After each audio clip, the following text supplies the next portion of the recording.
Assalamualaikum warahmatullahi wabarakatuh. Perkenalkan, nama saya Ilham Maulana dari kelas 12D.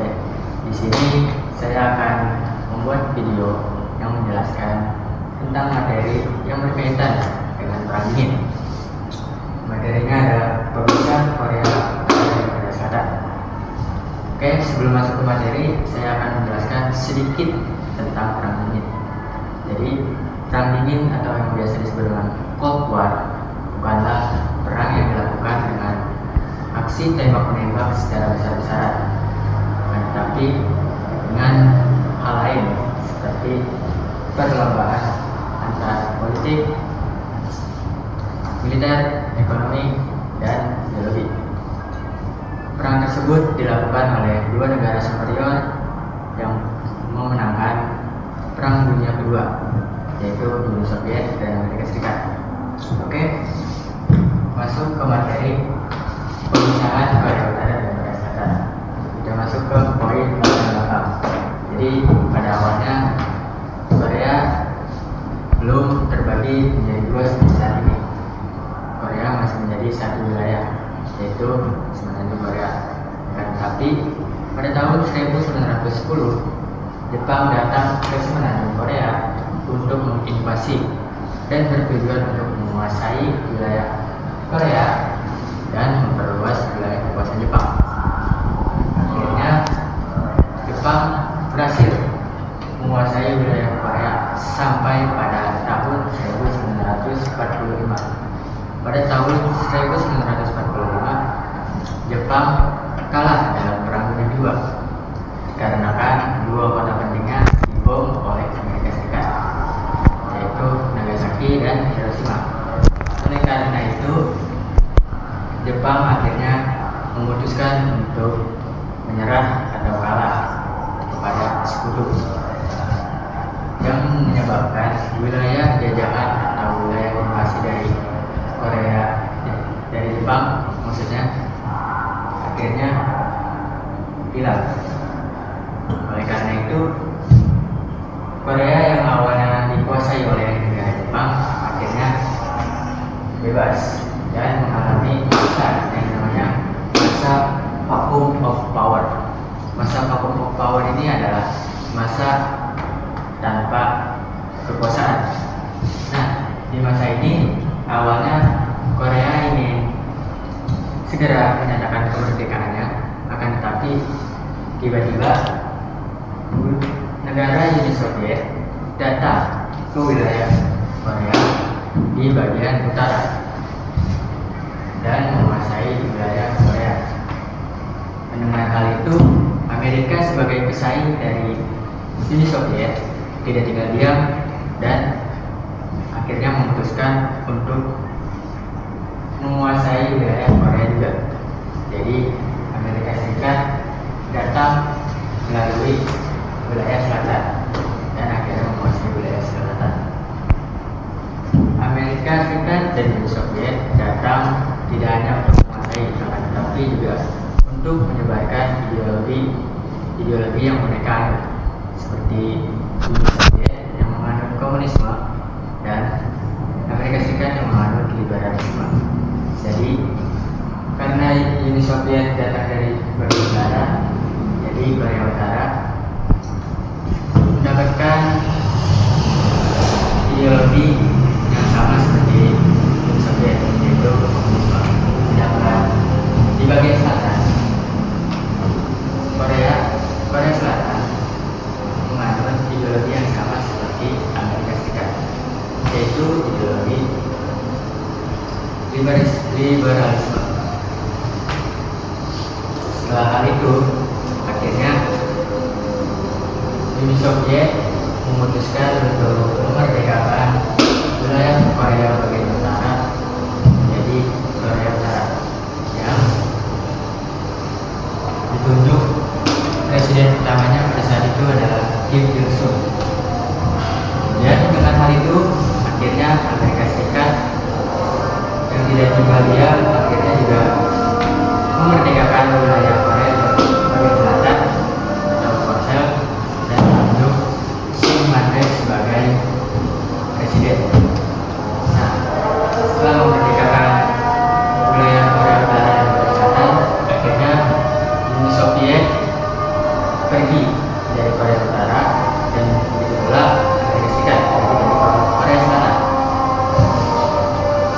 masuk ke Korea Barat. Setelah Uni Soviet dan Amerika Serikat pergi dari Korea, Korea Utara pada saat itu mengalami krisis pangan sangat parah pada saat itu. Jadi Kim Il Sung selaku presiden pertama dari Korea Utara berencana untuk menyatukan wilayah Korea dan satu lagi, akan tetapi dengan ideologi yang sama, yaitu ideologi komunisme. Jadi karena ingin menyatukan Korea lagi, akan tetapi Korea Utara ini mengalami krisis pangan dan krisis lainnya. Akhirnya Korea Utara meminta bantuan kepada Uni Soviet untuk meminta pasukan menyerang Korea Selatan dan memasukkan wilayah Korea. Akan tetapi Uni Soviet yang pada saat itu tidak ingin lagi berkontak fisik dengan Amerika Serikat karena dia tahu Korea Selatan itu diawasi atau di Amerika Serikat lah. Jadi Uni Soviet menolak memberikan bantuan pasukan. Akan tetapi Uni Soviet berkata, aku tidak bisa memberikan pasukan, akan tetapi aku bisa memberikan kalian persenjataan. Karena Korea Utara tidak mendapatkan pasukan, akhirnya Kim Il Sung memutuskan untuk pindah ke negara lain, yaitu negara Cina, yang pada saat itu ideologi komunisnya menang dan menguasai wilayah Cina seutuhnya. Jadi Kim Il Sung berkata kepada presiden Cina pada saat itu yang bernama Mao Zedong dan meminta bantuan kepada Mao Zedong memberikan pasukan. Dikarenakan Mao Zedong ini Korea Utara ini sama-sama komunis, jadi Mao Zedong akhirnya memberikan bantuan pasukan kepada Korea Utara. Nah, Korea Utara yang sudah mendapatkan bantuan pasukan dari Cina dan perlengkapan senjata dari Uni Soviet akhirnya memutuskan untuk menyerang Korea Selatan. Dikarenakan Korea Selatan yang pada saat itu masih kekurangan pasukan dan juga diserang secara mendadak, akhirnya pasukan dari Korea Selatan ini tidak bisa menampung serangan dari Korea Utara, yang membuat Korea Utara akhirnya menguasai wilayah Seoul atau pada saat itu ibu kota dari Korea Selatan. Korea Utara akhirnya terus menyerang, mendesak Korea Selatan hingga Korea Selatan akhirnya hanya bisa bertahan di satu wilayah yang bernama Busan. Oleh karena itu, Korea Selatan yang berpikir pasti bakalan kalah akhirnya meminta bantuan kepada Amerika Serikat. Amerika Serikat yang pada saat itu melihat Korea Selatan hampir di ambang kekalahan, akhirnya bersedia memberikan pasukannya untuk membantu membalikan keadaan. Akan tetapi pada gelombang awal, Korea Selatan yang sudah dibantu pasukan oleh Amerika Serikat ini belum bisa menyerang balik pendekatannya untuk Korea Utara balik ke wilayahnya. Sampai pada akhirnya Amerika Serikat menunjuk salah satu jenderal veteran perang pada perang dunia kedua. Jenderal tersebut akhirnya membuat strategi yang dimana strategi yang dibuat ini yaitu dengan menyerang secara 3 arah, yaitu udara, air, dan daratan.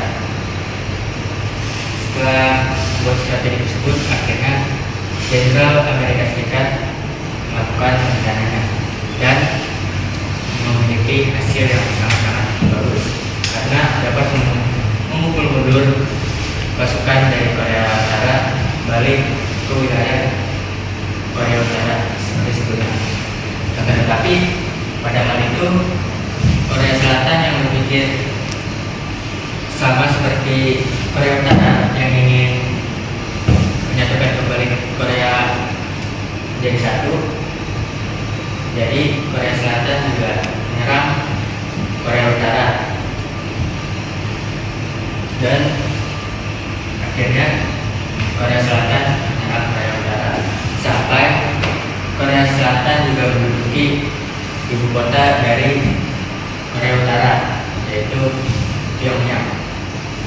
Akan tetapi tidak bertahan lama, Korea Utara berhasil merebut kembali ibu kota mereka dan memukul mundur wilayah pasukan dari Korea Selatan. Karena hal itu, akhirnya Korea Utara dan Korea Selatan terus berperang satu sama lain. Hingga pada akhirnya, karena terlalu banyak mengorbankan pasukan, Perdana Menteri dari Korea Utara dan Perdana Menteri dari Korea Selatan akhirnya datang untuk mendiskusikan gencatan senjata, yang pada akhirnya gencatan senjata tersebut disetujui dan membuat keputusan untuk membuat garis paralel yang tidak boleh dilewati oleh Korea Utara dan Korea Selatan. Jadi garis paralel ini dibuat untuk Korea Utara tidak boleh melewati garis ini ke Korea Selatan. Begitu pula sebaliknya, Korea Selatan tidak boleh melewati garis paralel tersebut untuk ke Korea Utara. Setelah hal itu, sebenarnya perang belum benar-benar berakhir, karena sampai pada saat ini Korea Utara dan Korea Selatan masih bersitegang. Jadi suatu saat jika ada yang melewati atau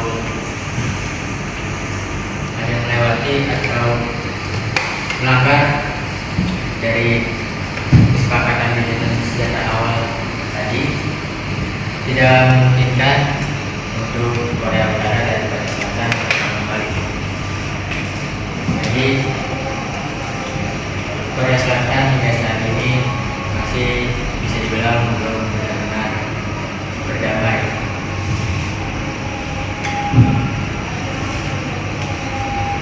Jadi segitu saja mungkin penjelasan dari materi pemisahan Korea Utara dan Korea Selatan yang saya jelaskan.